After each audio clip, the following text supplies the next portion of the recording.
अस्सलाम वालेकुम, मैं हूं फ़खर दुरानी और आप देख रहे हैं फैक्ट चेक पाकिस्तान। आज दो मौज़ूआत के ऊपर बात करेंगे। पहले नंबर पे हम बात करेंगे 9 मई के हवाले से 34 लोगों को शॉर्ट लिस्ट किया गया है जो कि बतौर मास्टरमाइंड के काम कर रहे थे और 9 मई का जितना भी सानिया था उसकी मनसूबाबंदी से लेके उसकी एग्जीक्यूशन तक 34 ऐसे लोग हैं जिनको आइडेंटिफाई किया गया। वो कौन से 34 लोग हैं, उनके खिलाफ रियासत की तरफ से क्या कार्रवाई अमल में लाए जाने का इम्कान है, इस पे तफसीलन गुफ्तगू करेंगे। और साथ ये भी कि ये जो सवाल उठाया जा रहा है कि इमरान खान का मिलिट्री कोर्ट में ट्रायल नहीं हो सकता क्योंकि एक वो सिविलियन है, इस पे भी तफसीलन गुफ्तगू करेंगे। दूसरे नंबर पे हम बात करेंगे हुकूमत पाकिस्तान से ये इस्तदा की गई है कि पाकिस्तान में भांग को या चर्स को लीगलाइज किया जाए क्योंकि इससे 3 अरब डॉलर की ज़र मुबादला कमाया जा सकता है। ये इस्तदा किसने की है और इसकी जो बुनियादी वजूहात और साथ साथ ये भी ये रीजंस क्या दी गई हैं इसको लीगलाइज करने की, इसके ऊपर तफसीलन गुफ्तगू करेंगे। सबसे पहले हम बात कर लेते हैं कि इमरान खान का मिलिट्री कोर्ट में ट्रायल के हवाले से इस पर पूरे पाकिस्तान का मीडिया वो भी रिपोर्ट कर रहा है। मैंने इस हवाले से मुख्तलिफ प्रोग्राम्स किए हैं, उसमें बताया आपको कि क्या क्या स्टेप्स लिए जा चुके हैं अब तक इमरान खान को मिलिट्री कोर्ट में ट्रायल के लिए। इवन मेरी इतलात के मुताबिक अरेंजमेंट्स पूरे कर लिए गए हैं। इमरान खान को कहाँ पे रखा जाएगा, यहाँ पे रावलपिंडी में इनिशली जब ये कोर्ट मार्शल होगा, और उसके बाद भी कि क्या वो अडियाला जेल में रहेंगे या किसी और जगह जाएंगे। इस पे कुछ जो मेरी इतलात हैं कि इमरान खान को ये अडियाला जेल से शिफ्ट करके किसी और जेल में भी ले जाया जा सकता है जो कि टफेस्ट जेल्स करार दी जाती हैं, उनमें ले जाने का प्रोग्राम है। जबकि यहाँ पे जो दौरान ट्रायल मिलिट्री कोर्ट ट्रायल में ये मेरी इतलात के मुताबिक रावलपिंडी में एक मेस में उनके तमाम तर इंतज़ामात कंप्लीट किए जा रहे हैं। ये तो एक तरफ हो गया, लेकिन सवाल ये उठाया जा रहा है कि क्या किसी सिविलियन का मिलिट्री कोर्ट में ट्रायल हो सकता है या नहीं हो सकता। मेरी इतलात के मुताबिक ये बिल्कुल हो सकता है, ख़ास तौर के ऊपर अगर कोई टॉप रैंकिंग ऑफिशियल जो कि जनरल फैज़ हमीद हैं वो उनके को अक्यूज़ के तौर के ऊपर इमरान खान को कि ये आर्मी के ख़िलाफ़ ये बगावत का और उसके साथ साथ जो मिलिट्री इंस्टॉलेशंस के ऊपर अटैक्स हैं उनके इल्ज़ामात ये साबित हो जाते हैं और साथ साथ ये एविडेंसेस भी सामने आ जाते हैं, तो उसकी बुनियाद के ऊपर ये सवाल ही पैदा नहीं होता कि ये इमरान खान का कोई सिविलियन अदालत इस तरह मिलिट्री कोर्ट में जो ट्रायल है उसको रुकवा सके। ताहम ये हो सकता है कि जो सज़ा होती है, क्योंकि इसमें जो मैक्सिमम अगर सज़ा हो जो कि सज़ाए मौत है या उम्र कैद है, वो देने से पहले आर्मी चीफ से पूछा जाता है, उनकी बाकायदा इजाज़त ली जाती है कि हमारे हिसाब से ये जो फील्ड जनरल कोर्ट मार्शल का जो जजेस का पैनल होगा वो पहले आर्मी चीफ से पूछेगा कि हमारे हिसाब से ये इनकी सज़ाए मौत है या उम्र कैद है या जो मैक्सिमम पनिशमेंट है वो मिलती है, तो उस पर आर्मी चीफ बाकायदा अप्रूवल देते हैं। तो फिर ये जो फील्ड जनरल कोर्ट मार्शल का जो जजेस का पैनल होता है वो सज़ा सुनाता है, तो उस पर फिर अपील आर्मी चीफ के पास भी जाती है। अगर उधर से भी रिजेक्ट हो जाए तो बाकी हाई कोर्ट या सुप्रीम कोर्ट से इस्तदा कर सकते हैं। लेकिन ये कहना कि इमरान खान सिविलियन है इसलिए उनको मिलिट्री कोर्ट में ट्रायल नहीं किया जा सकता, तो ये किसी तौर के ऊपर भी जो है वो रोक नहीं सकती सिविलियन कोर्ट भी, ख़ासतौर के ऊपर मिलिट्री इंस्टॉलेशंस या 9 मई का जो हमला है उस पर तो किसी ने कोई सवाल आज तक नहीं उठाया कि वो नहीं हुआ। सेंसिटिव इंस्टॉलेशंस को नुकसान पहुंचाया गया, जो शहदा के मुजस्मे हैं उनको जलाया गया, तोड़ फोड़ की गई, ये सब कुछ। और जो उससे भी बड़ा एक काम हुआ वो ये कि आर्मी चीफ का तख्ता उलटने के लिए ये पूरी एक साजिश रचाई गई थी कि ये अंदर से कोई बगावत हो जाएगी और फिर उसके बाद तख्ता उलट दिया जाएगा। तो ये इन तमाम तर इल्ज़ामात और फिर जो जनरल फैज़ हमीद से अब तक जितनी भी तफ्तीश और पूछगछ हुई है उसकी बुनियाद के ऊपर ये तो बियॉन्ड एनी डाउट है कि इमरान खान का मिलिट्री कोर्ट में ट्रायल नहीं होगा। और इस हवाले से मैंने मुख्तलिफ लोगों से बात की कि क्या सिविलियन का एक वो लेके इमरान खान एक प्रोटेक्शन लेके मिलिट्री ट्रायल से बच सकते हैं, तो मेरी इतलात के मुताबिक जितने भी लोगों से पूछा वो ये कहते हैं कि इमरान खान का मिलिट्री कोर्ट का जो ट्रायल है वो इवन ये जो सिविलियन कोर्ट्स हैं वो भी नहीं रोक सकती, खासतौर के ऊपर जो एविडेंसेस हों। तो ये जब रियासत किसी तौर के ऊपर ये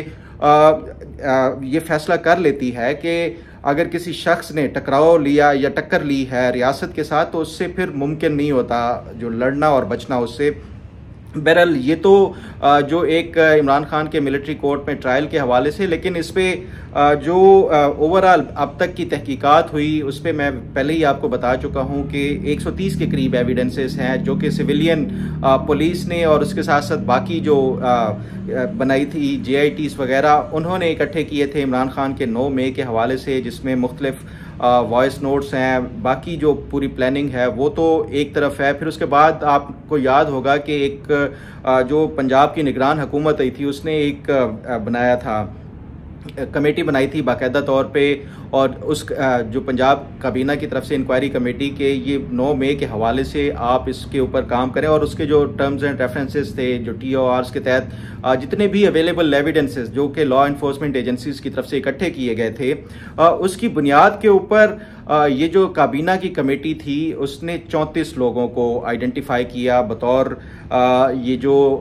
9 मई के मास्टरमाइंड्स के तौर के ऊपर, उन तमाम के खिलाफ कार्रवाई का जो बाकी जो जनरल फैज़ हमीद के साथ कोऑर्डिनेशन में नहीं थे उनका तो सुप्रीम कोर्ट से जो मिलिट्री कोर्ट में ट्रायल के हवाले से जो एक केस पेंडिंग है उसके बाद ही कोई वो हो सकता है। लेकिन जो हार्ड कोर हैं, ख़ास तौर के ऊपर जो डायरेक्टली लिंक थे जनरल फैज़ हमीद के साथ, जो इस पूरी बगावत में और साजिश में लिंक थे और उनका बराह रास्त जनरल फैज़ हमीद के साथ रब्ता था, उनका मिलिट्री कोर्ट के ट्रायल के हवाले से इस पे जो मेरी इतलात हैं और जो मुख्तलिफ ज़राए से बात की है कि उनका फिलफोर ही ये जैसे ही जनरल फैज़ हमीद का मिलिट्री कोर्ट में ये जो फील्ड जनरल कोर्ट मार्शल शुरू होगा तो उनको भी समन किया जा सकता है। इसमें जो मेन और अहम किरदार थे इमरान खान जो आइडेंटिफाई किए गए, ये जो 34 लोग थे उसमें इमरान खान हैं, जनरल फैज़ हमीद हैं, मुराद सईद हैं, मियाँ असलम इकबाल हैं, उसके साथ साथ बाकी जो ये शहरियार अफरीदी, इस तरह के और ऐसे लोग जिन्होंने उस दिन ना सिर्फ ये कि लोगों को भड़काया बल्कि उसके साथ साथ पॉइंट आउट किया कि कहाँ पे जाना है, कैसे जाना है, और फिर साथ साथ जो मनसूबा बंदी के दौरान जो इमरान खान की एक कोर कमेटी जो ये तमाम तर फैसले लेती थी वो तमाम अराकीन सारे इसमें इन 34 जो लोगों की लिस्ट है उसमें शामिल हैं और इन तमाम के खिलाफ मिलिट्री कोर्ट में ट्रायल होगा। लेकिन ये उस स्टेज पे जब ये सुप्रीम कोर्ट वो दे गई इसकी इजाज़त देगी, लेकिन जो इनिशियल स्टेज है उसमें बाकायदा तौर के ऊपर इमरान खान का मिलिट्री कोर्ट ट्रायल जैसे ही जनरल फैज़ हमीद का शुरू होगा तो उसके साथ साथ इनको बुलाया जा सकता है। ये वो बात है या ये वो चीज़ है जो कि ऑलरेडी DG ISPR ये कह चुके हैं अपनी प्रेस कॉन्फ्रेंस में भी, और मेरा नहीं ख्याल कि इस्लामाबाद हाई कोर्ट में जो इमरान खान ने पिटीशन दायर की है कोई इससे रिलीफ मिलेगा। गो के ये पिटीशन खारिज नहीं हुई क्योंकि अभी ये फ़िलहाल मफरूज़ा है कि जब ये कोर्ट का जो प्रोसीडिंग है वो शुरू होगी फील्ड जनरल कोर्ट मार्शल की, उसके बाद ही इस्लामाबाद हाई कोर्ट को इसके ऊपर फैसला दे सकता है। लेकिन जब मिलिट्री के अपनी इंस्टॉलेशंस के ऊपर या सिक्योरिटी का मामला हो तो उसमें फिर ये जो सिविलियन अदालतें हैं उनका दायरा कार और उसके साथ साथ ये कि क्या वो रुकवा सकती हैं। इस तरह माजी में ऐसे कई हमारे सामने केसेस आए हैं, चाहे वो पेशावर हाई कोर्ट की तरफ से जो मिलिट्री कोर्ट में जो ट्रायल के हवाले से था सुप्रीम कोर्ट ने उसको इजाज़त दी थी।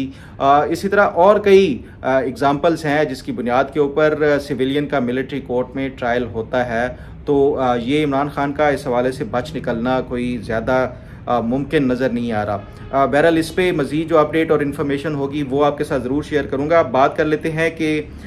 जो हुकूमत पाकिस्तान को अप्रोच किया गया है और ये इस्तदा की गई है कि पाकिस्तान में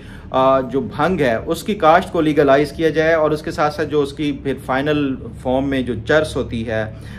उसको लीगलाइज किया जाए, क्योंकि इससे पाकिस्तान $3 अरब का ज़र मुबादला कमा सकता है। इस हवाले से कल एक काबीना की मीटिंग हुई, सेनेट की मीटिंग थी, सॉरी काबीना की नहीं, सेनेट की कायमा कमेटी की मीटिंग थी ख़जाना की। उसमें ये इस्तदा की गई है कि पाकिस्तान को इस टाइम जो 50,000 एकड़ रकबा है उसके ऊपर भांग काश्त करने के हवाले से कि इससे अगर ये लीगलाइज कर दिया जाए भांग की काश्त को तो उससे पाकिस्तान को ना सिर्फ ये कि सालाना 3 अरब डॉलर का पाकिस्तान ज़र मुबादला के ज़खायर वो कर सकता है, बल्कि जो ओवरऑल जो फसल की वैल्यू होगी वो कोई 50 करोड़ इसके ऊपर ख़र्चा आ सकता है, जबकि इससे जो फ़ायदा होगा वो 3 अरब डॉलर का होगा। और ये पाकिस्तान बाहर इसको एक्सपोर्ट कर सकता है। और इससे क्योंकि एक तो जो मेडिसिन है कैंसर क्योर के लिए और बाकी इस तरह की उसमें भी शामिल होता है, लेकिन उसके साथ साथ जो सबसे अहम कि पाकिस्तान इससे जो है ये क्योंकि कॉटन का मुतबादिल भी इसमें अगर वो हो तो उसकी बुनियाद के ऊपर कोई पाकिस्तान को 30% कॉटन का भी इसमें जो आप इंपोर्ट कराते हैं उसका फ़ायदा होगा। तो ये ओवरऑल जो इसका इम्पैक्ट है वो कोई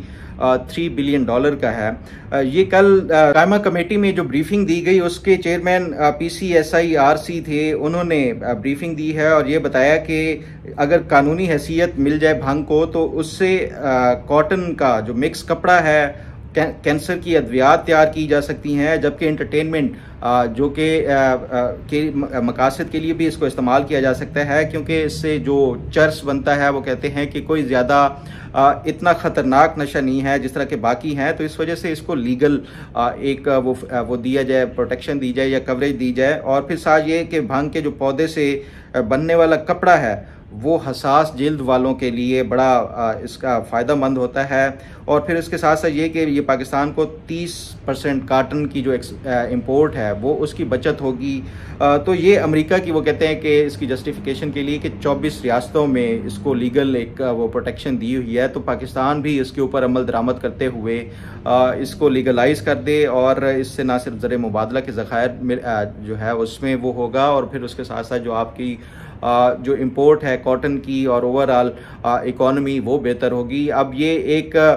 जो भांग के हवाले से एक रेगुलेटरी बॉडी कायम करने का बिल है वो कायमा कमेटी में पेश हो चुका है। अब देखना यह है कि हुकूमत कोई जो चर्स है या भांग है उसके ऊपर इसको कोई लीगल कवर देती है या प्रोटेक्शन देती है और पाकिस्तान में इसको लीगल करार देती है या नहीं, ये इसके ऊपर हुकूमत पाकिस्तान ने फैसला करना है। लेकिन मेरा ख्याल है कि इसमें जो बाकी दो रीज़न्स हैं, एक तो ये कि इसकी जो मेडिसिन पर्पस के लिए